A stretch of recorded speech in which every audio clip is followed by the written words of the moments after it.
5M TV Sénégal seen YouTube bu am solo abonnez-vous ci 5M TV Sénégal ndax ngay am ay vidéo yu am solo.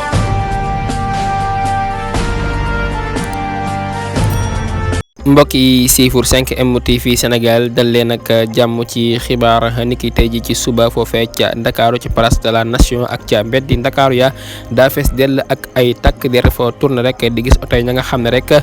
ñoo di takk der ya ñuy bañ la nga xam ne rek moo di manifestation yi nga xam ne rek waa coalition Yewwi Askan Wi bëgg nañ ko amal niki tey ji ci suba waaye nag ñoom daal dañoo fees dell ca mbeddi Ndakaaru ya képp koo xam ne nga romb sax di jàll ñu ne la jàllal gaaw ñoom daal tey ji nga xam ne ñoo di takk der yi daal bëgguñu benn rassemblement am foofee ca place de la nation wala sax lu ko jege ña nga xam ne sax ñoo doon julli ji dañu doon wiiri foofee ca Massalikul Jinaan te ku ne xam ne ne foofee ca place de la nation dafa jege lool Massalikul Jinaan ginnaaw bi nga xamee ne rek ñii di waa coalition Yewwi Askan Wi rek sàkku nañ manifestation foofee ca place de la nation ña nga xam ne rek ñoo di kilifa yee bañ la nga xam ne moo di manifestation ba di wax ne rek foofee ca place de la nation dañ fay amal ay liggéey yoo xam ne méngoowul ak ay manifestation tax rek ña nga xam ne ñoo di waa Yewwi Askan Wi bëggoon amal manifestation ni ki tey ji ci suba foofee ca place de la nation daal waaye nag mujjul antu